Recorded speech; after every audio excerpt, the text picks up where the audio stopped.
Buenos días, tengan todos los presentes. Le damos la más cordial bienvenida a todas las personas que nos están escuchando desde los diferentes lugares en Colombia, desde Bogotá, en Girardot, en Zipaquirá, en La Guajira, Armenia, Bucaramanga, en Cali, en Cartagena. Hemos recibido saludos desde esos lugares y pues a todo lugar donde llegue la palabra en Colombia.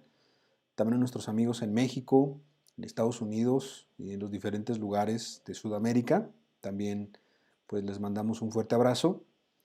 El día de hoy queremos pues en nuestra reunión poder compartir un texto antes de pasar a la alabanza que se encuentra en la segunda carta a Timoteo, en el capítulo 2, versículo 1. Segunda carta a Timoteo, capítulo 2, versículo 1. Tú, pues, hijo mío, esfuérzate en la gracia que es en Cristo Jesús. Lo que has oído de mí ante muchos testigos, esto encarga a hombres fieles que sean idóneos para enseñar también a otros. Tú pues sufre penalidades como buen soldado de Jesucristo. Ninguno que milita se enreda en los negocios de la vida a fin de agradar a aquel que lo tomó por soldado. La verdad es que el apóstol Pablo está comparando la vida cristiana con una vida en la milicia.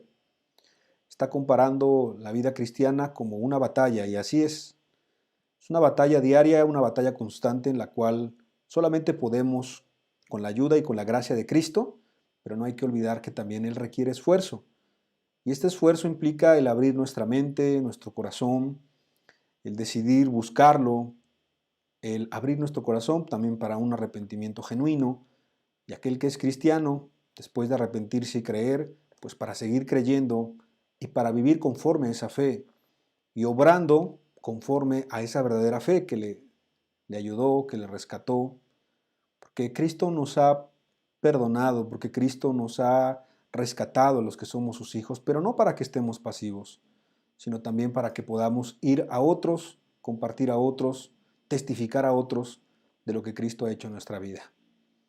Creo que el día de hoy podemos empezar alabando a Dios, pidiéndole que esta encomienda de Pablo a Timoteo, de Dios hacia nosotros, sea una realidad. Esforzarnos en la gracia que es en Cristo Jesús. ¿Qué le parece si hacemos una oración y le damos gracias a Dios por esta reunión? Padre, muchísimas gracias porque nos has reunido, nos has convocado, cada uno en sus lugares, cada uno en sus hogares. Gracias porque esta señal ha llegado a muchos lugares y sabremos pues que tú lo llevarás a donde más necesidad haya, Señor. Glorifícate en grande manera. Que sea grandemente conocido tu nombre. Y que, Padre, tú puedas realmente llegar a las vidas y a los hogares, pues que, Señor, están dispuestos a seguirte a ti. En tu nombre, que es sobre todo nombre, ayúdanos a alabar con alegría y con sencillez de corazón. En tu nombre, Jesús. Señor mi Dios, al contemplar los cielos, el firmamento y las estrellas mil, al oír tu voz en los potentes truenos, ver brillar al sol en su cenit. Mi corazón entona esta canción, cuán grande es Él, cuán grande es Él. Mi corazón entona esta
príncipe de paz.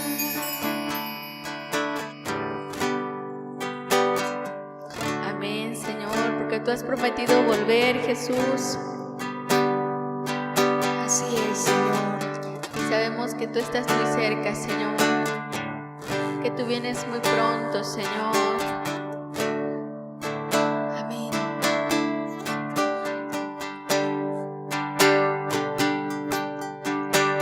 Las aves ya no cantan, las calles quietas son, los obreros ya descansan, la cosecha ya pasó. Los niños, los ancianos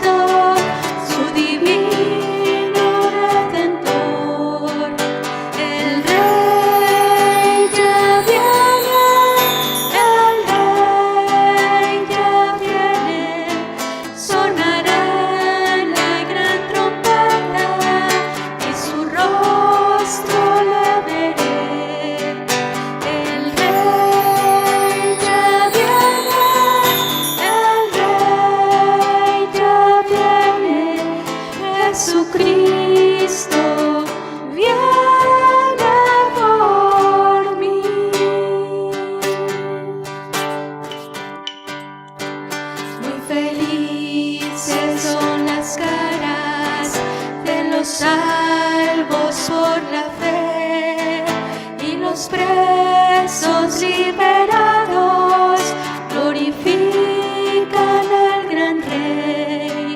Los que sufren, los que lloran, todo ello acabará.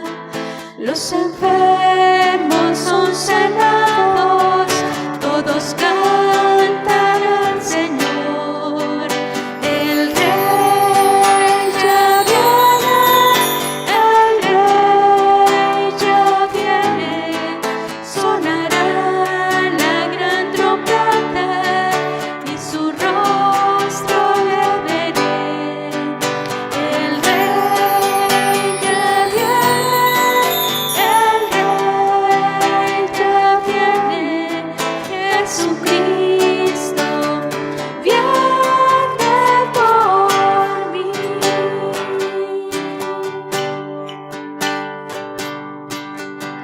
Se oyen los carros de fuego, puedo ver la multitud, el sonar de la trompeta marca el fin del pecador. Y si tú te encuentras listo, con el Rey has de morar, escuchar notas sublimes por el coro celestial. El Rey ya viene, el Rey ya viene, sonará la gran trompeta y su rostro le veré. El Rey ya viene, el Rey ya viene, Jesucristo viene por mí.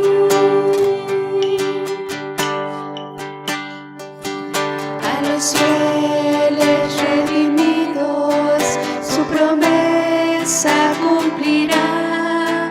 Ya por fin su faz yo miro y su voz escucho ya. Siervo fiel y bueno he sido, hoy me dice ya el Señor, sobre poco me he servido, sobre mucho te pondré.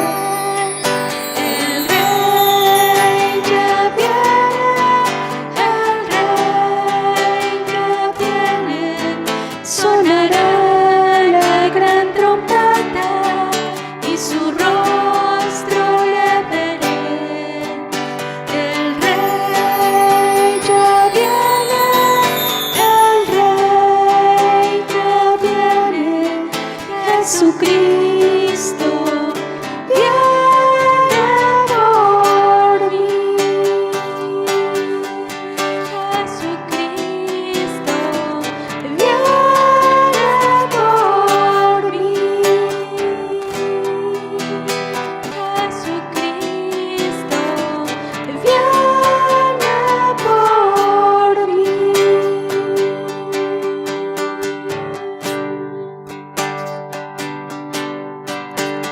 El Rey resucitó, su gloria nos dejó y pronto volverá. El Rey resucitó, su gloria nos dejó y pronto volverá. Por un pueblo que sana su luz volverá. Por un pueblo que santo es volverá. El Rey resucitó, su gloria nos dejó y pronto volverá.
clamas, Jesús, por un pueblo santo, Señor, sin mancha y sin arruga, Jesús. Tú vas a volver por tu pueblo, Señor. Amén, Jesús. Y en esa promesa confiamos, Señor, en que un día te veremos cara a cara, Jesús.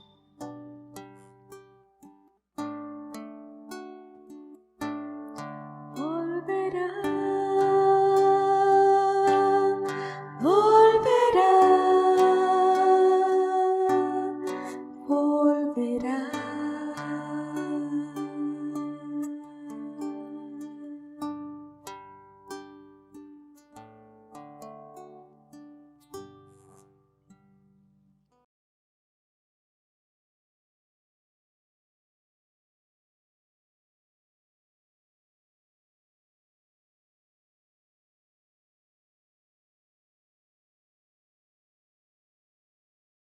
Me da mucho gusto poder dirigirme a ustedes nuevamente. Y a través de este video que hemos grabado,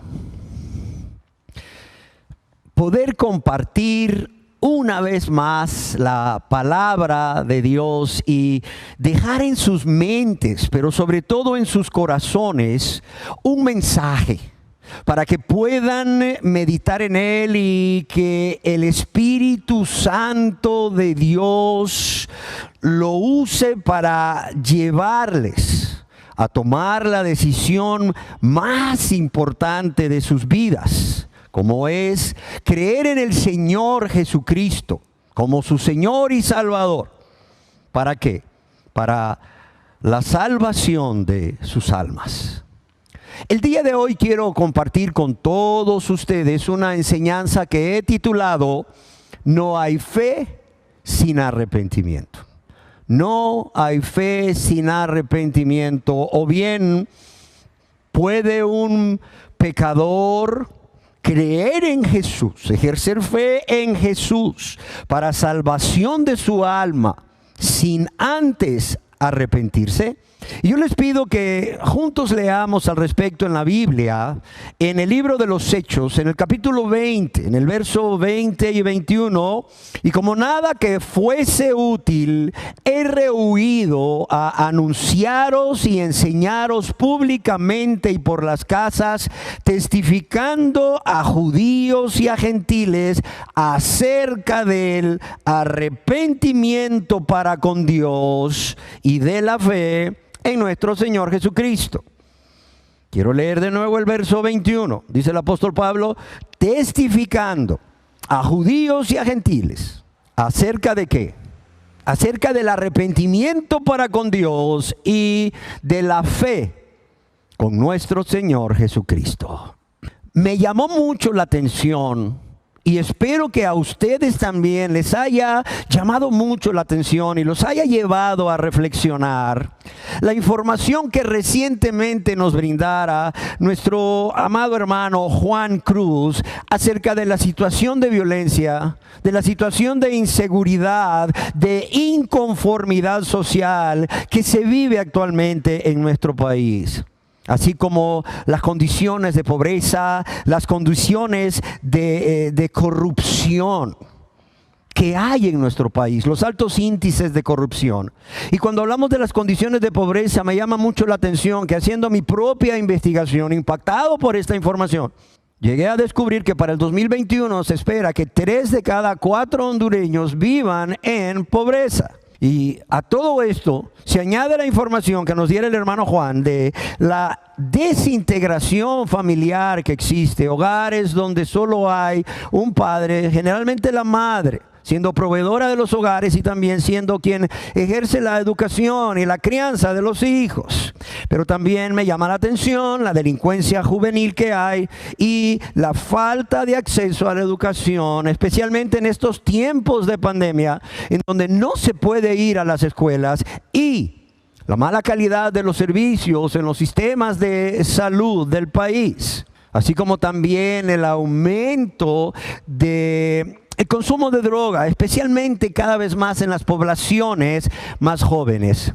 Y todo esto les voy a decir porque me llamó la atención, si todos quizás lo sabemos, porque juntamente con esta información, el hermano Juan dio una información y tiene que ver con los resultados de una encuesta que llevó a cabo una casa encuestadora a petición de la religión católico-romana en 2019, hace un par de años, en donde, fruto de la encuesta, se concluye que el 95% de los habitantes de nuestro país son cristianos, ya sea cristianos católicos o cristianos evangélicos, como la casa encuestadora los llama.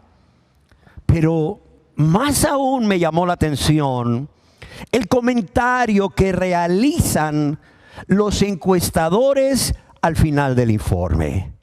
Y este comentario es el siguiente: no es congruente que en un país donde más del 80% de sus habitantes son cristianos haya tanta violencia.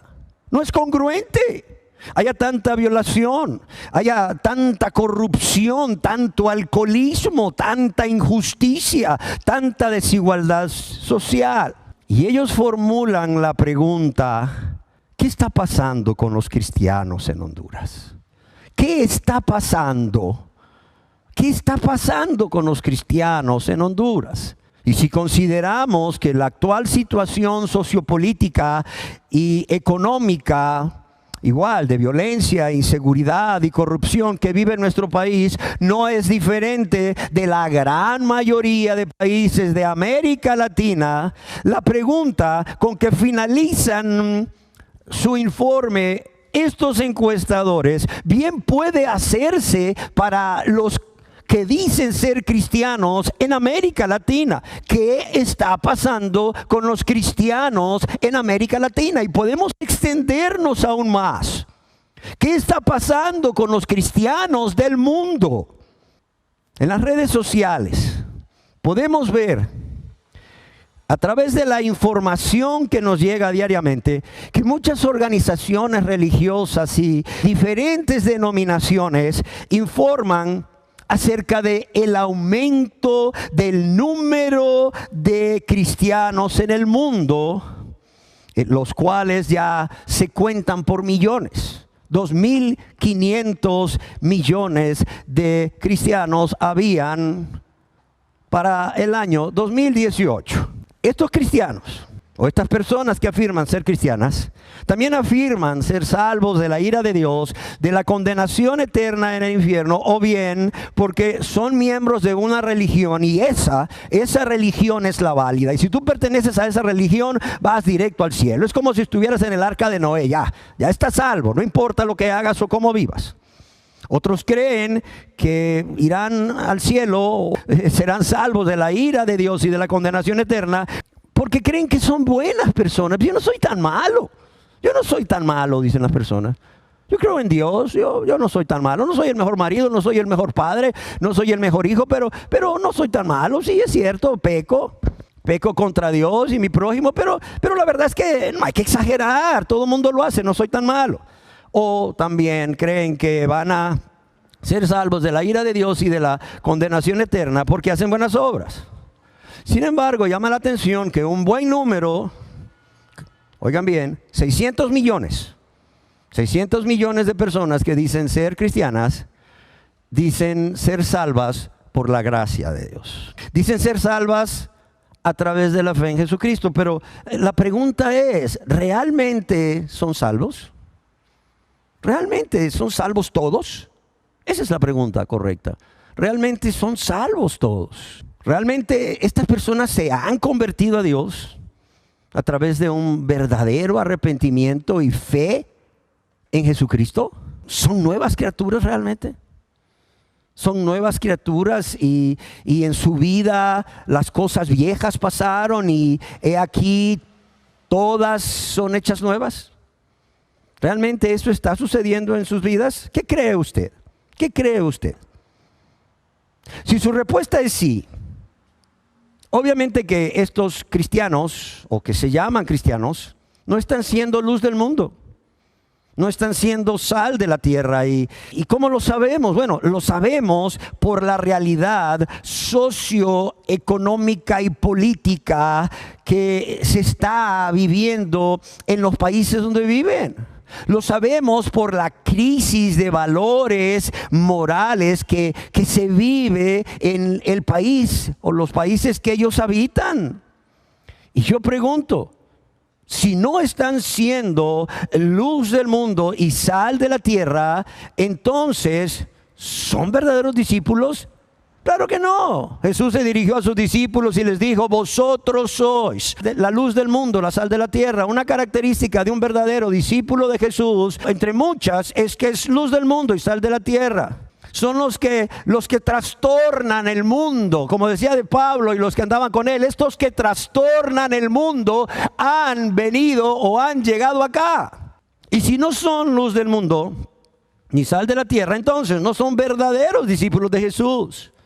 Y si no son verdaderos discípulos de Jesús, entonces nunca se han convertido a Dios. Nunca han sido salvos. Quizás ustedes se pregunten: ¿pero puede acaso una persona que cree que ha sido salvo por la fe en Jesucristo como su único y suficiente Señor y Salvador no serlo? La respuesta es un rotundo sí. Sí, ¿cómo lo sabemos? Por sus frutos. Claro que hay forma de saberlo, por sus frutos. Mucha gente dice: no, es que usted no sabe lo que hay en mi corazón. Esto es entre Dios y yo. No es cierto. No es cierto. Lo podemos saber por los frutos. Fue el Señor Jesús quien advirtió a sus discípulos, refiriéndose a los falsos maestros, ¿verdad?, que aparentaban ser muy espirituales y hombres que servían a Dios. Allá en el Evangelio de Mateo, capítulo 7, verso 15 y 16, dice: guardaos de los falsos profetas. Guardaos de los falsos profetas que vienen a vosotros con vestidos de ovejas, pero por dentro son lobos rapaces. Y luego dice: por sus frutos los conoceréis. Hay forma de conocerlos. Hay forma de conocer al que es verdadero y hay forma de conocer al que es falso. ¿Cómo? Por sus frutos. Y el Señor continúa diciendo: ¿acaso se recogen uvas de los espinos e higos de los abrojos?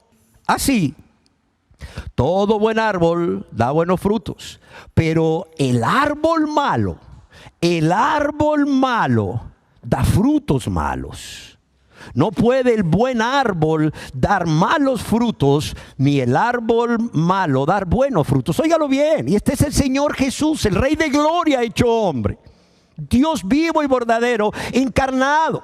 Dice: no puede el árbol bueno dar malos frutos, pero el árbol malo no puede dar buenos frutos. Así de sencillo. Ahora, ¿cuáles son los frutos que Dios espera de toda persona? En especial de aquellos que han creído en Jesús y dicen ser hijos e hijas de Dios, dicen ser pueblo de Dios. Y que, por cierto, muchísimos de ellos aparentan ser muy espirituales. Dios nos responde esta pregunta a través de Juan el Bautista en el Evangelio de Mateo capítulo 3 verso 8, donde leemos: haced pues ¿qué? Muchos lo hemos leído ya. Haced pues ¿qué? Frutos dignos de ¿qué? De arrepentimiento. Haced pues frutos dignos de arrepentimiento. ¿Y qué significa hacer frutos dignos de arrepentimiento? Significa que toda persona que verdaderamente se ha arrepentido de su vana manera de vivir en maldad, en pecado, y que ha recibido a Jesucristo como su Señor y Salvador, óigalo bien, debe de, no es opcional, no, debe de manifestar desde el momento en que se convirtió a Dios una actitud diferente. Ya lo han dicho los hermanos anteriores, el hermano Juan y el hermano Alejandro. Debe de haber un cambio de manera de pensar que te lleve a un cambio de manera de vivir radical. Ellos ya han explicado lo que es un verdadero arrepentimiento y un falso arrepentimiento. Pero permítanme decirles hoy que en toda persona que dice ser salvo, desde el momento de su conversión, debe de haber una actitud diferente en su comportamiento. Es decir, una forma o estilo de vida contraria a la que antes tenía o a la que tenía en el pasado. Y podemos ver con tristeza cómo una persona que ha creído en Jesús como su Salvador puede que no sea salva. ¿Por qué razón? Sencillamente porque no está dando frutos de arrepentimiento, porque nunca se han arrepentido. Y es que, amados y amadas, todo pecador no puede creer en Jesús para salvación sin antes arrepentirse.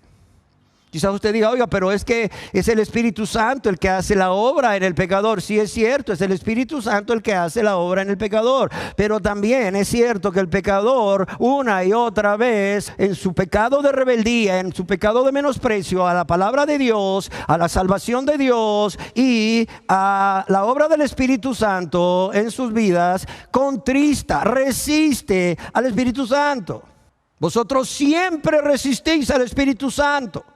Esa fue la acusación que hizo el apóstol a aquellas personas religiosas. Y ese es el problema. El problema no está en la obra del Espíritu Santo. El problema está en la persona que resiste la obra del Espíritu Santo. Esa obra que no es otra obra más que llevarlo paso a paso a la fe en Jesucristo para salvación de su alma. Y un ejemplo claro de esto en la Biblia es el caso de aquel hombre conocido como Simón el Mago, cuya historia la pueden leer completa en el libro de los Hechos, capítulo 8, del verso 9 al 24. Hoy nada más permítanme resumir la historia. Ahí leemos que este hombre, Simón el Mago, se nos dice, creyó a Felipe el evangelista, que anunciaba en Samaria el evangelio del reino de Dios y el nombre de Jesucristo. Es decir, Felipe llega a Samaria, empieza a anunciar el evangelio del reino de Dios, el nombre de Jesucristo, empieza a hacer poderosos milagros y Simón se queda atónito. Y dice que este hombre, Simón, creyó a Felipe, o sea, creyó a Felipe lo que Felipe decía, que Jesús, ¿verdad?, es el Cristo, es el Salvador, que murió y resucitó para perdón de nuestros pecados. Eso es lo que creyó. Y claro está, cuando miraba los milagros que hacía Felipe, respaldado por el poder de Jesús, dijo, wow, este es cierto, este es el Mesías, este Jesús es el Mesías. Y creyó en él como el Mesías, como el Salvador. Dice que viendo las señales y grandes milagros que se hacían estaba atónito. Sin embargo, cuando los apóstoles que estaban en Jerusalén enviaron allá a Pedro y a Juan, viendo Simón que por la imposición de manos o de las manos de los apóstoles se daba el Espíritu Santo, les ofreció dinero para también recibir ese poder y poder hacer lo mismo con las personas. Entonces Pedro le dijo, tu dinero perezca contigo. Y ahí vemos que no es salvo, porque los salvos no van a perecer así. Tu dinero perezca contigo porque has pensado que el don de Dios se obtiene con dinero. No tienes tú ni parte ni suerte en este asunto, en el asunto de el don del Espíritu Santo. No tienes tú parte ni suerte en este asunto. Los cristianos sí tienen parte y suerte en este asunto. Los cristianos, cuando se convierten, reciben además del perdón de pecados el Espíritu Santo de Dios. Sabemos que Simón, no tenía parte en este asunto. Simón no era cristiano. Y luego dice, arrepiéntete pues de esta tu maldad. Vemos claramente que Simón no se había arrepentido. Se nos dice que creyó a Felipe y todo lo que Felipe decía acerca de Jesús. Y bueno, pues, creyó. Hizo profesión de fe.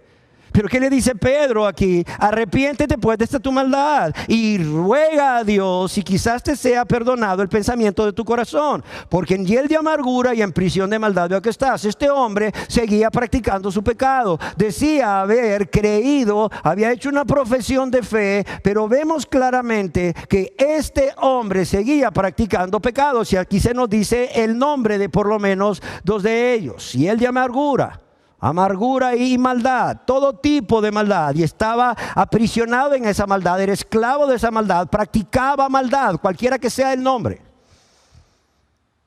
Ahora quiero preguntarles, ¿Simón escuchó el evangelio? Claro, se nos dice aquí que Felipe predicaba el evangelio del reino de Dios y el nombre de Jesucristo. ¿Era Felipe un hombre de Dios, un siervo de Dios, un hombre cristiano? Claro que lo era. La pregunta final es, ¿se salvó Simón? No, no se salvó, porque no se había arrepentido. Ernesto Trenchard escribe en su comentario al libro de Hechos de los Apóstoles, con respecto a Simón y su fe y su profesión de fe, la fe de este hombre y su confesión de ella en el bautismo, surgieron de su comprensión de que un poder mayor que el suyo operaba por medio de las palabras y obras de Felipe. Hechos 8:13. Sin embargo, la historia posterior, con el diagnóstico de su condición por Pedro, 8:20 al 22, nos asegura que su profesión de fe era falsa. ¿Por qué razón? Dice, sin que hubiera mediado la entrega de su voluntad al Señor. O sea, ¿por qué su profesión de fe era falsa?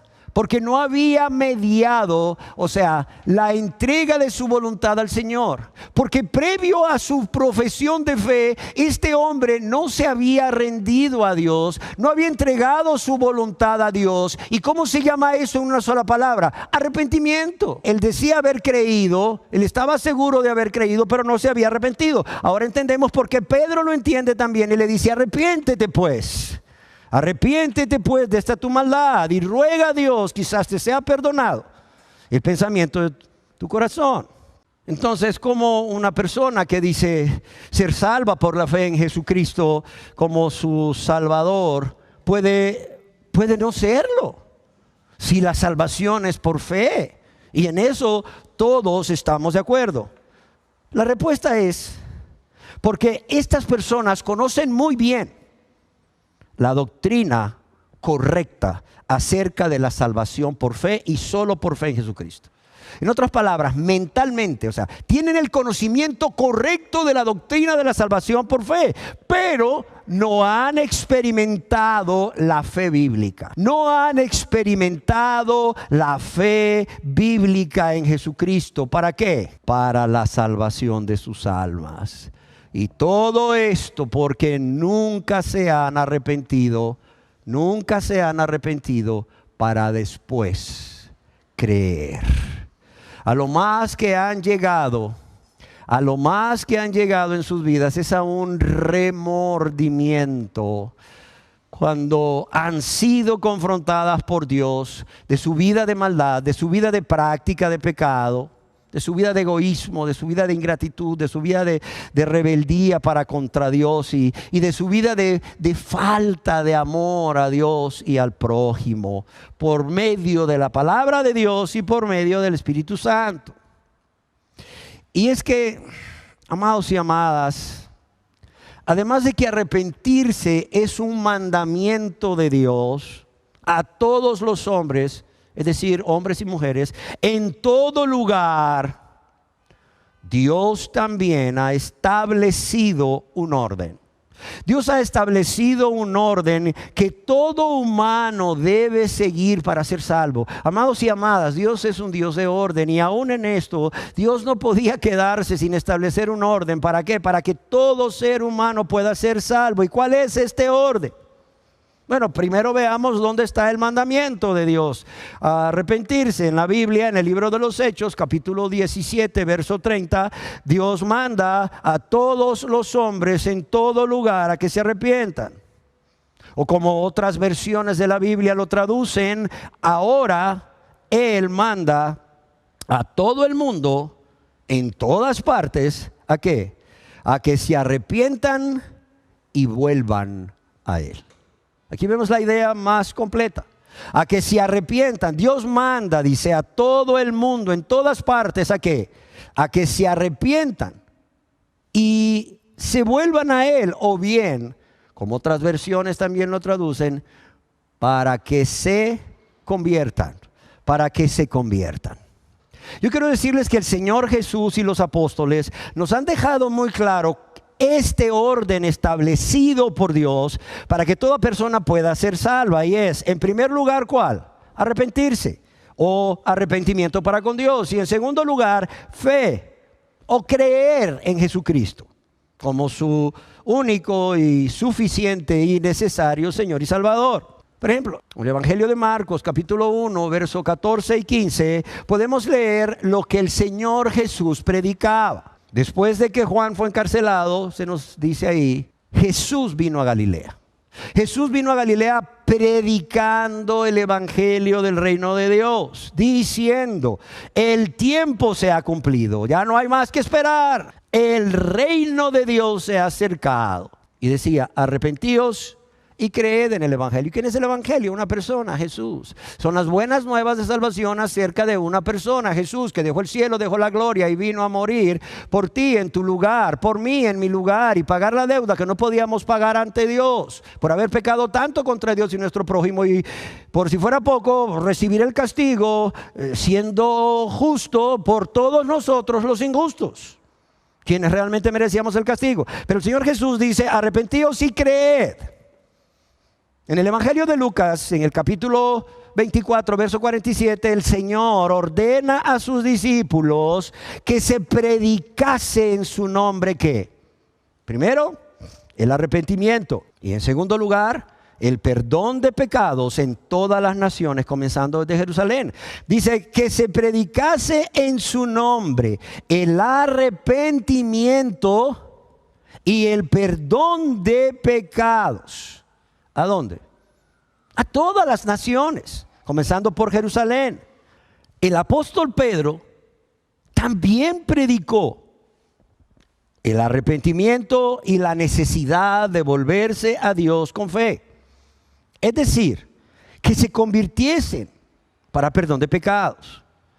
En el libro de los Hechos, capítulo 3, verso 19, leemos, así que arrepentíos y convertíos. ¿Para qué? Para que sean borrados vuestros pecados. Arrepentíos y convertíos para que sean borrados vuestros pecados, para que vengan de la presencia del Señor tiempos de refrigerio. Dice arrepentíos y convertíos. ¿Y qué es lo que significa conversión aquí? Aquí conversión significa un cambio. Un cambio de una condición o estado a otra condición o estado. Implica un cambio total, un cambio radical de una condición o estado a otra condición o estado. El volverse de algo, el volverse del pecado, del mundo, del amor a uno mismo, más que a Dios. Esto implica ¿qué? Implica arrepentimiento, y el volverse a Dios implica fe. Lo repito, el volverse de algo, en este caso el pecado, la maldad, el egoísmo, la rebeldía, el volverse de algo implica arrepentimiento, y el volverse a Dios implica fe. ¿Por qué razón? Porque ambos elementos, el arrepentimiento y la fe, operan, óigalo bien, operan en toda la experiencia de conversión. En toda la experiencia de conversión de un ser humano tiene que haber arrepentimiento y tiene que haber fe. Es más, yo quiero decirles que el apóstol Pablo también predicó lo mismo. El apóstol Pablo predicó a judíos y a gentiles que primero debían arrepentirse y después debían creer. En el libro de los Hechos, capítulo 20, verso 20 y 21, pues ya lo leímos al inicio, ¿verdad? Dice, como nada que fuese útil, he rehuido anunciaros públicamente por las casas, testificando a judíos y a gentiles acerca de ¿qué? Del arrepentimiento para con Dios y de la fe en nuestro Señor Jesucristo. Y yo quiero decirles que aquí, si somos observadores, Pablo va más allá. Pablo va más allá de hablar del arrepentimiento. Aquí Pablo dice el arrepentimiento para ¿con quién? Para con Dios. O sea, ¿por qué Pablo aquí dice el arrepentimiento para con Dios? Porque así como todos habían pecado contra Dios y hemos pecado contra Dios, todos debían humillarse ante aquel contra quien habían pecado, y de igual manera hoy todos debemos humillarnos ante aquel que hemos pecado. Y esto del arrepentimiento para con Dios, el ver a Dios y ver cómo nuestro pecado ha ofendido a Dios, ha producido dolor en su corazón. Esto generalmente las personas no lo entienden, quisiera pensarlo, pero tampoco lo están haciendo. O sea, cuando ellos supuestamente han hecho profesión de fe, han aceptado a Cristo como su Salvador, ellos están pensando en sus pecados y en las consecuencias que sus pecados le van a producir a ellos o a sus seres queridos, pero no están pensando en cómo han pecado contra Dios y deben humillarse ante Él, ante contra quien han pecado, y deben de confesar sus pecados a Él y suplicarle misericordia a Él, perdón de pecados, porque contra Él han pecado. Contra ti solo he pecado y he hecho lo malo delante de tus ojos, dijo el rey David allá en el Salmo 51. Hay una versión de la Biblia que traduce el verso 21 de la siguiente manera: he tenido un solo mensaje para judíos y griegos, por igual, un solo mensaje: la necesidad de arrepentirse del pecado, de volver a Dios y de tener fe en nuestro Señor. Aquí el apóstol Pablo me encanta cuando dice la necesidad de arrepentirse. Y es que el arrepentimiento no solo es un mandamiento dado por Dios a todos los hombres, a todas las personas en todo lugar. O sea, el arrepentimiento no solo es la voluntad de Dios para todos. ¿Para qué? Para que ninguno perezca. Es decir, perezca eternamente, muera espiritualmente eternamente. Sino que aquí el apóstol Pablo dice: he tenido un solo mensaje para judíos y los griegos. La necesidad. El arrepentimiento es una necesidad, porque no puede haber fe sin arrepentimiento. Y lo vamos a estar viendo por qué. No solo porque este es el orden divino, sino por muchas otras razones. Y cuando el apóstol Pablo dice la necesidad de arrepentirse del pecado, de volver a Dios y de tener fe en nuestro Señor Jesús, o sea, está dejando muy, pero muy en claro el orden divino para la salvación. Primero, la necesidad de arrepentirse. Segundo, el volverse a Dios. El volverse a Dios, porque no solo es darle la espalda al pecado, al mundo, al yo. Es darle la espalda a todo esto, ¿para qué? Para volverse a Dios y creer o poner nuestra fe en Jesucristo y su obra expiatoria, o el sacrificio que Él realizó en la cruz del Calvario y su resurrección al tercer día con poder. Y es que, amados y amadas, el arrepentimiento y la fe son dos caras de la misma moneda. Son dos caras de la misma moneda. Yo quiero dejar algo muy claro y siempre lo he insistido. Aunque la salvación de todo pecador es solamente por la fe, sola fide, y fe en Jesucristo, y es por la gracia de Dios, como un favor inmerecido de Dios para el pecador, y que el arrepentimiento en sí no da la salvación, pero el arrepentimiento o el arrepentirte sí te puede llevar a abrazar de manera inmediata, a abrazar de manera incondicional la oferta de salvación que Dios te da por medio de la fe en Jesucristo. También es cierto que si bien el arrepentimiento no salva, pero también nadie puede ser regenerado por Dios. También es cierto que nadie puede ser regenerado por Dios. Nadie puede ser salvo sin haberse arrepentido primero. ¿Por qué? El arrepentimiento lleva a la persona al lugar. Lleva a la persona al lugar donde puede ser encontrado. ¿Por qué? Por la gracia perdonadora de Dios, o por el Dios de gracia que está dispuesto a perdonar a todo pecador que se acerca a Él con un corazón como contrito y humillado. Yo quiero también decirles que el arrepentimiento no solo produce un cambio de manera de pensar que lleva a todo pecador a un cambio de manera de vivir, sino que también el arrepentimiento, como ese cambio de manera de pensar, prepara prepara el corazón del pecador. ¿Para qué?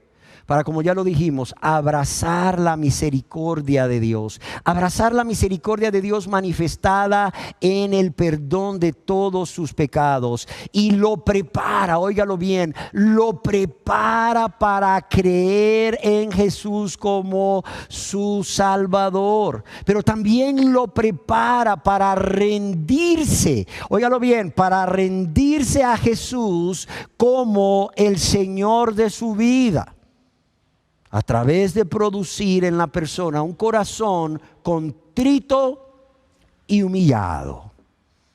¿Y cómo es que a través del arrepentimiento el corazón de todo pecador es preparado para creer?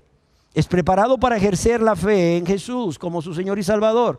Y es que, como lo decíamos, al producirse un cambio de mente, de manera de pensar, también hay en el pecador un cambio de actitud. Óigalo bien, hay un cambio de actitud. Hay un cambio de actitud hacia Dios. Hay un cambio de actitud hacia sus mandamientos. Y aquí quiero referirme más a los 10 mandamientos, la ley moral de Dios que todavía está vigente para los cristianos. También hay una actitud o un cambio de actitud hacia el pecado que ha estado cometiendo toda su vida. Hay un cambio de actitud hacia el mundo y las cosas del mundo. Hay un cambio de actitud hacia su pasado de maldad, de vida de práctica, de pecado, de egoísmo, de rebeldía, de ingratitud para con Dios. Hay un cambio de actitud en su falta de amor a Dios y de amor a su prójimo. Yo quiero decirles que algunas versiones de la Biblia traducen la afirmación que el Señor Jesús hizo a los principales sacerdotes y ancianos allá en Mateo 21:32, cuando les dice: y vosotros, viendo esto, no os arrepentisteis. Hay una versión de la Biblia que lo traduce: pero ustedes, aunque vieron todo esto, no cambiaron de actitud. Y ustedes, aunque vieron que los publicanos y las rameras, al escuchar a Juan y creer en el mensaje de Juan, se arrepintieron, ustedes, aunque vieron todo esto, aunque vieron lo que pasó en la vida de los publicanos y de las rameras, no cambiaron de actitud. Y es que, amados y amadas, es necesario un cambio de actitud, un cambio de mente que te lleva a un cambio de actitud y que te lleva a un cambio de manera de vida. Y este cambio de actitud produce en el pecador arrepentido un cambio en su corazón de piedra, un cambio en su corazón de piedra. ¿Para qué? Para que pueda creer en Jesús. Y esa preparación consiste en que este cambio de actitud produce una nueva disposición. Una nueva disposición en la persona arrepentida. Produce un fuerte deseo. Produce un anhelo. ¿Para qué? Óigalo bien.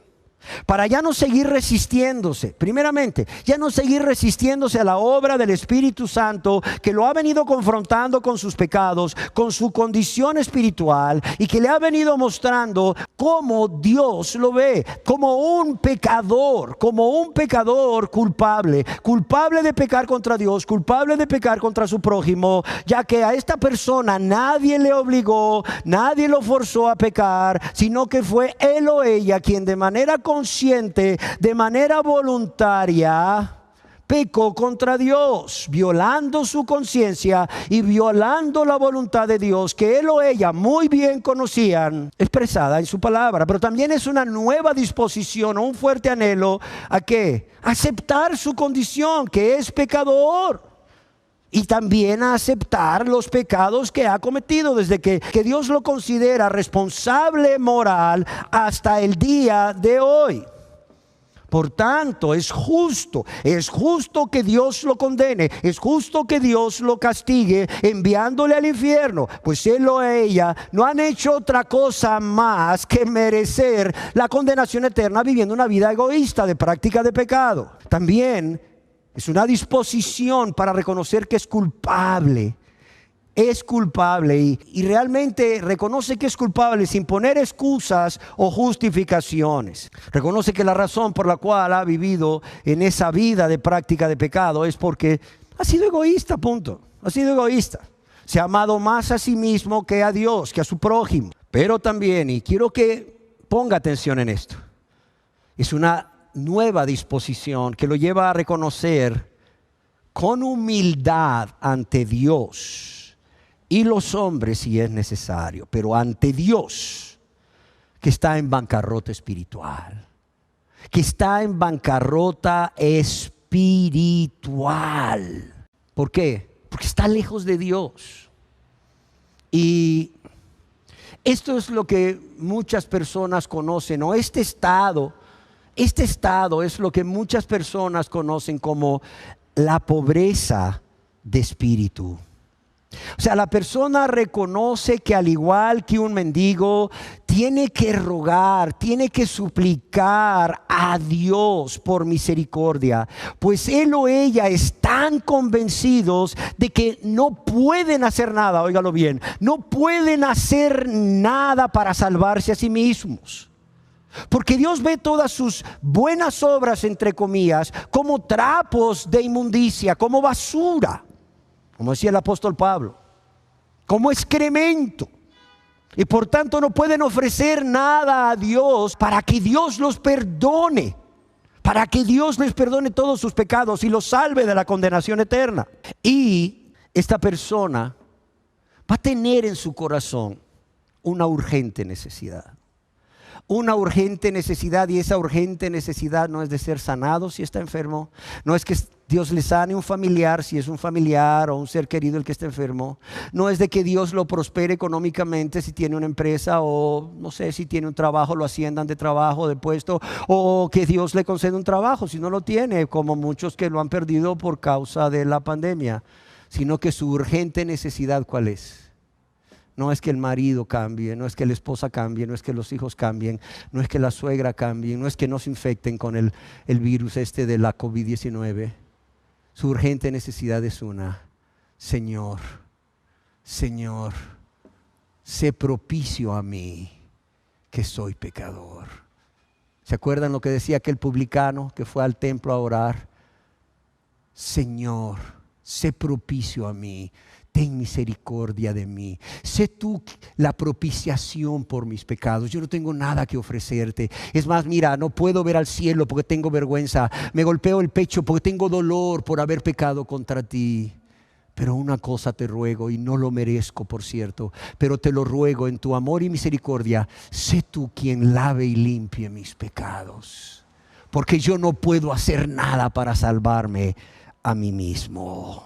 Pero también, además de esto, hay una disposición de renunciar a que su yo siga gobernando su vida. Hay una disposición a renunciar a ese derecho que las personas creen que tienen de gobernar sus vidas, cuando Dios fue su creador, es su Dios y Señor, y el único que tiene el derecho de gobernar sus vidas. Pero también es una nueva disposición, un fuerte deseo a renunciar del pecado, a renunciar a los pecados que ha vivido cometiendo. ¿Por amor a qué? Por amor al deleite temporal que el pecado produce, y hay una disposición de vivir solo para amar a Dios con todo su corazón, alma, mente y fuerzas, y amar a su prójimo como a él o ella misma, y hacer esto desde ese mismo momento hasta que parta con el Señor. Está el anhelo de negarse a sí mismo cada día, está el anhelo de tomar su cruz, está el anhelo de caminar la segunda milla, está el anhelo de poner la otra mejilla. O sea, para que Dios sea glorificado y Dios brille a través de su vida. Aún está dispuesto o dispuesta a padecer persecución, ser calumniado o ser rechazado por amor a Dios y por vivir para Dios haciendo su voluntad. Y esa nueva disposición, oiga bien, esa nueva disposición o fuerte deseo o anhelo de hacer todo esto es la actitud, óigalo bien, es la actitud que el arrepentimiento produce en la persona con un cambio de mente. o al llevarlo a un cambio de mente. Y por cierto, es la actitud que Dios espera de la persona que se va a acercar a Él. Óigalo bien, es la única actitud que Dios quiere ver en todo pecador que se va a acercar a Él, a suplicarle perdón, a suplicarle misericordia. Ahora bien, yo quiero decir algo.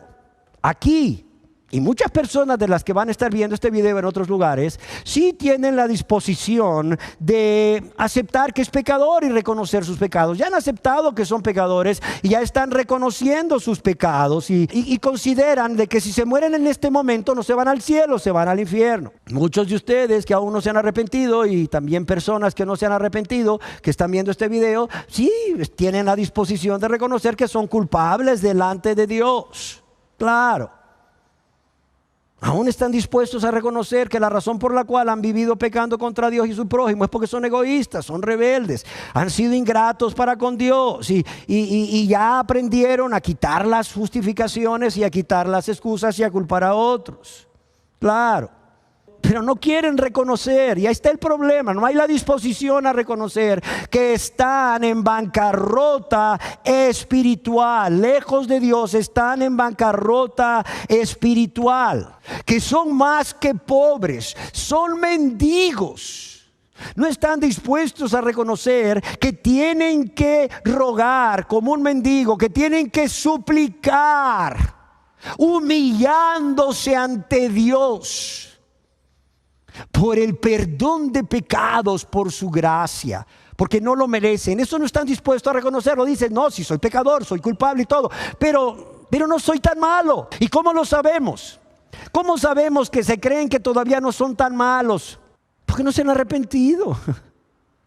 Porque si realmente tuvieran la actitud del mendigo, si realmente se vieran como un mendigo que tiene que mendigar, extender sus manos y humillarse ante Dios, esta persona no estaría posponiendo su arrepentimiento. ¿Sí me explico? Estas personas no quieren reconocer, no están en la disposición de reconocer con humildad delante de Dios y los hombres que están en bancarrota espiritual y que al igual que un mendigo tienen que rogar, tienen que suplicar a Dios una y otra vez por misericordia. ¿Por qué? Porque están convencidos de que no pueden hacer nada por ustedes mismos para salvarse. Y esa no es la actitud que vemos en las personas. Nada más miren las iglesias. Recuerda cuando tú estabas en otra iglesia y te invitaron a pasar al frente para aceptar a Cristo. O recuerda de los otros que ya lo han hecho, llegan, ¿verdad? Y pues repiten una oración y luego se van como si nada. O sea, no hay esta disposición. Tampoco hay la disposición, o sea, de renunciar al derecho de gobernar sus vidas para que Dios la gobierne. O sea, quieren perdón, pero quieren seguir gobernando sus vidas. Quieren salvación, pero quieren seguir haciendo su voluntad. No, esa es soberbia. Esa es soberbia. Tampoco quieren renunciar al pecado. No quieren renunciar al pecado. Tampoco.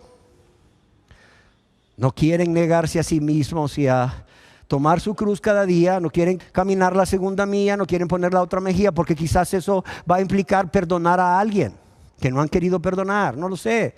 Perdonar a un compañero de trabajo, perdonar a un familiar, perdonar al esposo, perdonar a la esposa, perdonar a un hijo. Y estas personas han vivido diciendo, pero es que usted no sabe lo que me hizo. Mire usted cómo me trató, mire esto y lo otro. Y las personas creen que tienen derecho a guardar amargura, a guardar resentimiento, a guardar rencor y a no perdonar. Porque esas personas les hicieron mucho y por cierto no les han pedido perdón. Entonces ellos dicen, no, ¿cómo le voy a perdonar en mi corazón si él no me ha venido a pedir perdón? No importa. Perdónalo tú, para que Dios te perdone. Si no perdonamos a nuestro prójimo sus ofensas, Dios no nos va a perdonar nuestras ofensas. Tampoco quieren dejar un adulterio, tampoco quieren dejar, no lo sé, de mentir para mantener sus apariencias. Sobre todo cuando son religiosos, cuando han dicho toda la vida ser cristianos y ahora resulta que no lo son porque nunca se han arrepentido, porque nunca han tenido esta disposición a hacer todo esto. Lo conocen aquí, pero no lo hacen. Ese es el problema. Amados y amadas, no nos engañemos. Si no estás haciendo esto, aunque sepas que tienes que hacerlo, si no hay esta disposición en tu corazón de hacer todo esto, no te vas a salvar. Óigalo bien, Dios ha prometido en su palabra. Lean Isaías 66:2. Es precioso. Dios ha prometido en su palabra que Él mirará. Dice, pero yo miraré al pobre y humilde en espíritu y que tiembla mi palabra. Dice, yo miraré para tener compasión de esa persona. Dice, yo miraré, yo escucharé sus oraciones, yo tendré misericordia ¿de quién? Del pobre y humilde de espíritu y que tiembla en mi palabra. Del que ha dispuesto su corazón, oiga bien, ha dispuesto su corazón a renunciar de esa vida de pecado, de esa vida de falta de amor a Dios y a su prójimo, de esa vida de rebeldía contra Dios. Porque están llenos de vergüenza, llenos de dolor de haberlo hecho. Y porque tienen el firme y gran deseo ¿de qué? De volverse a Dios de manera total e incondicional, para vivir para Él, para hacer siempre su voluntad. Es más, sin retener nada, de manera consciente de su pasado. Amados y amadas, yo espero que con todo lo que hasta ahora he dicho, ustedes puedan comprender en primer lugar por qué no puede haber fe sin arrepentimiento, sin este cambio de mente, sin este cambio de actitud, sin esta nueva disposición. Primeramente, que te lleva a venir a Dios confesándole tus pecados y a suplicarle humilde, humillado, a suplicarle misericordia, a suplicarle el perdón de todos tus pecados. Pero también espero que ustedes comprendan que, óigalo bien, si no se han arrepentido aún, para con Dios, es porque aunque ustedes entienden muy bien lo que Dios les ordena que hagan antes de creer en Jesucristo como su Señor y Salvador, aunque ustedes entiendan muy bien lo que significa el arrepentimiento y el verdadero arrepentimiento y el falso arrepentimiento, en ustedes no ha habido ese cambio de mente que los llevará a un cambio de actitud y a esta nueva disposición del corazón para hacer todas estas cosas de las cuales ya hemos hablado.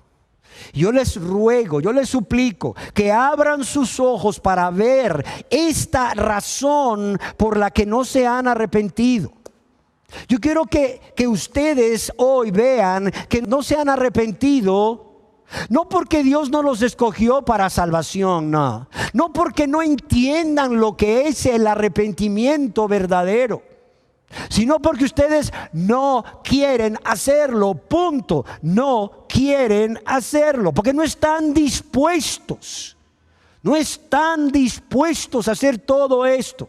Y qué triste que con una actitud rebelde, con una actitud egoísta, con una actitud de soberbia, se han atrevido muchos de ustedes sin arrepentirse a venir ante el Rey de Gloria, ante el soberano de todos los reyes de la tierra, ante aquel que puede matar el cuerpo, que puede destruir, oiga bien, ante aquel que puede destruir el alma y el cuerpo en el infierno sin temor alguno por todo lo que le han ofendido.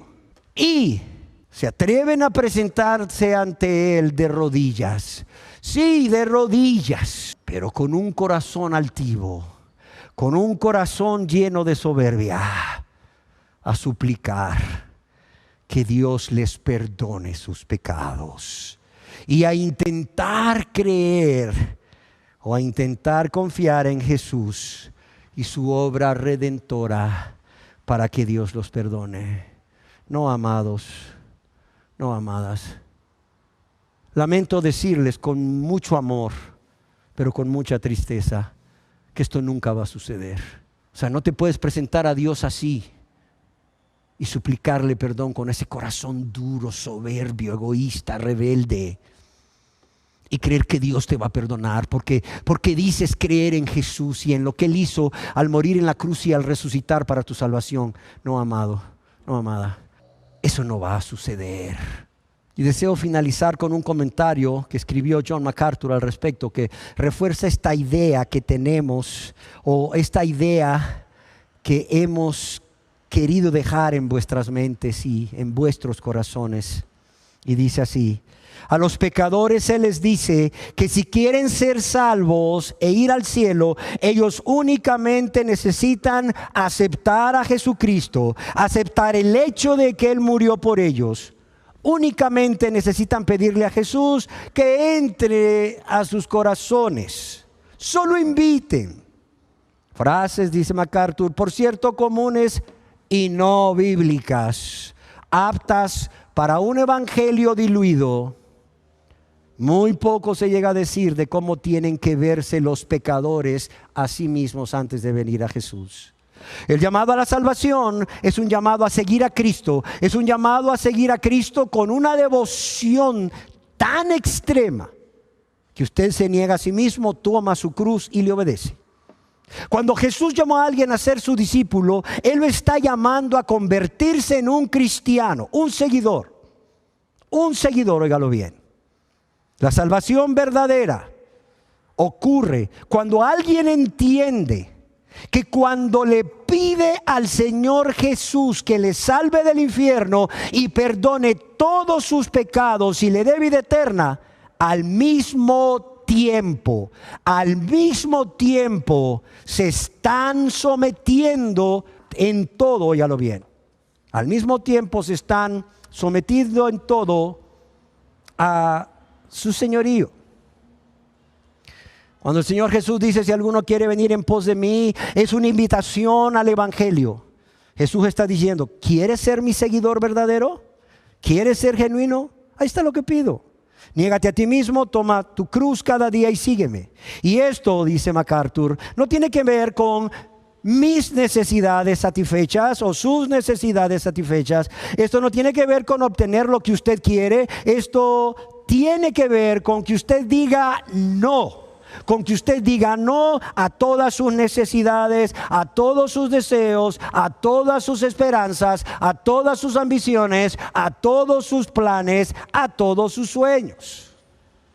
Cuando usted viene a Cristo, aquí está la primera cosa que tiene que hacer. Usted tiene que decirle, Señor, estoy cansado de mí mismo, no quiero tener nada que ver con mi propia vida, estoy cansado de ser todo lo que soy, estoy harto de mi naturaleza natural, estoy cansado de ser un pecador y de haber pecado tanto, pero también es dejar de poseerse a sí mismo.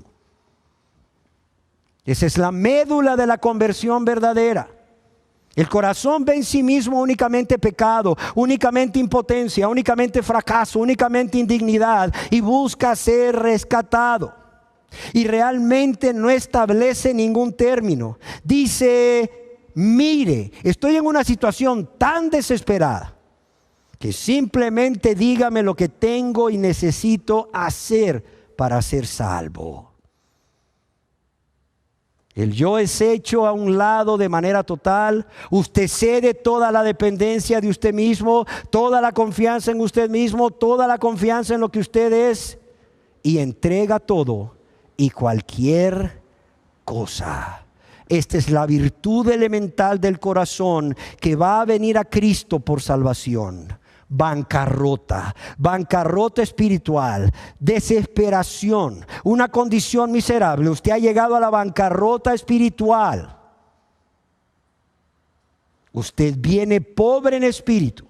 Usted viene manso, usted viene llorando por su pecado, usted viene teniendo hambre y sed de justicia. Usted no está ofreciendo términos y condiciones. Usted viene sabiendo cuán desesperado está usted, cuán condenado está usted. Y después usted entiende cuán precioso es el perdón de Dios. Cuán grande es su regalo de vida eterna. Y usted no va a establecer condiciones. debemos venir en la actitud del Salmo 34:18. Cercano está Jehová a los quebrantados de corazón. Hasta aquí lo que escribió John MacArthur. Y ahora quiero que por favor cierren sus ojos por un momento. Cierren sus ojos. No vaya a llamar a nadie a pasar al frente para que haga una oración. No. Ya sabemos que eso realmente no funciona. Como decía MacArthur, ni bíblico es. Yo quiero que usted cierre sus ojos para que medite en lo que usted ha escuchado, cómo primeramente no puede haber fe sin arrepentimiento y cómo usted no se ha arrepentido porque realmente no ha habido esa nueva disposición en usted para hacer todo lo que Dios demanda que haga, para reconocerse tal como Él lo ve, para reconocer su condición espiritual tal y como verdaderamente es, y no como usted piensa que está o como usted se ve. Yo quiero por favor que usted entienda hoy, o que haya entendido, que si no hay un arrepentimiento, que si no hay un cambio de actitud en su corazón que lo lleva a esta nueva disposición, porque usted ha estado resistiendo al Espíritu Santo y mucho cuidado con esto que está haciendo. Usted no podrá creer en Jesucristo como su Señor y Salvador y por tanto usted no será salvo, aunque repita una oración del penitente o del pecador, aunque diga que ha recibido a Jesús como su Señor y Salvador, aunque diga que es salvo por la fe. No se engañe, no hay fruto de arrepentimiento en su vida, no hay fruto de arrepentimiento en su vida, no se engañe. Y otra cosa que espero que entienda es que el Señor Jesús le está ordenando hoy que se arrepienta y que se arrepienta de inmediato. Que se arrepienta hoy mismo, que haga lo que usted sabe que ha tenido que hacer desde hace mucho tiempo, o que haga lo que usted sabe que Dios le ha mandado hacer desde hace tiempo, que haga lo que usted sabe que necesita hacer para después creer y ser salvo o salva, y que lo haga de inmediato hoy mismo. Yo quiero decirles que cuando el Señor Jesús hace a los judíos de su época una solemne advertencia de que si no se arrepienten van a perecer, allá en el Evangelio de Lucas capítulo 13 verso 5, la palabra en griego de si no os arrepentís, ahí en el verso 5, significa arrepentimiento inmediato. En otras palabras, lo que el Señor les está advirtiendo a estas personas es: si no se arrepienten ya, si no se arrepienten ahorita, si no se arrepienten en este momento, todos perecerán. Y amados y amadas, la advertencia que el Señor Jesús hizo a estas personas hace casi 2000 años es la misma advertencia para todos ustedes que están aquí y estarán viendo este video, que aún no se han arrepentido, que no tienen esta actitud diferente, esta nueva disposición. Y esta advertencia es: si no se arrepienten ya, si no se arrepienten hoy mismo, si siguen dejando para mañana lo que pueden hacer hoy y deben hacer hoy, todos ustedes sin excepción, si no se han arrepentido, perecerán eternamente, como aquellos judíos perecieron temporalmente y aún eternamente, porque se resistieron a arrepentirse, y Dios envió sus juicios sobre ellos por rebeldes que fueron, y murieron en el año 70 después de Cristo, cuando Tito, el general romano Tito, invadió Jerusalén. Oremos. Señor, gracias. Gracias por hablarnos. Gracias porque aún, Señor, en tu misericordia Señor, nos hablas, en tu paciencia nos hablas, en especial a todas aquellas personas aquí y que estarán viendo este video en otros lugares que no se han arrepentido. Gracias, Señor, por hablarles una vez más. Gracias porque no has cortado el árbol de raíz, porque tú sabes y ellos saben que no han dado frutos dignos de arrepentimiento, pero tú no has cortado el árbol de la raíz. Has sido paciente, has sido longánimo, has sido misericordioso y les estás dando una nueva oportunidad. Y hoy han podido escuchar estas palabras, Señor.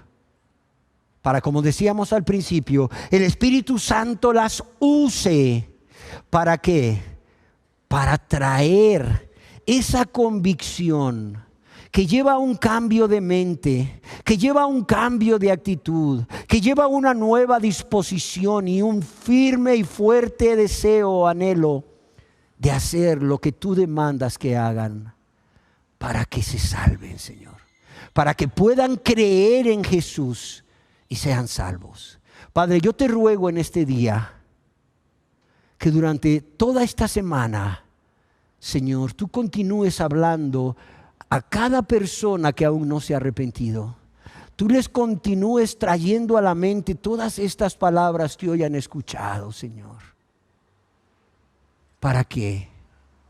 No para que tengan más conocimiento, no, sino para que se arrepientan, Señor. Con esa nueva actitud en sus corazones, con esa disposición que tú esperas que tengan cuando vengan a ti de rodillas. Para que vengan a ti, Señor, de rodillas, pero también humillados en su corazón. No de rodillas, pero llenos de soberbia y altivez en su corazón. No, Señor. Llenos de rebeldía y egoísmo, amando el pecado y el mundo y las cosas del mundo. No, Señor. Que vengan de rodillas ante ti, pero también vengan de rodillas en su corazón, humillados, postrados, rogando, suplicando, gimiendo, con vergüenza, con dolor de haberte ofendido, Señor. Deseosos de ser salvos, para amarte como tú te mereces, para obedecerte como tú te mereces, para vivir para ti como tú te mereces, aquí en la tierra y por una eternidad.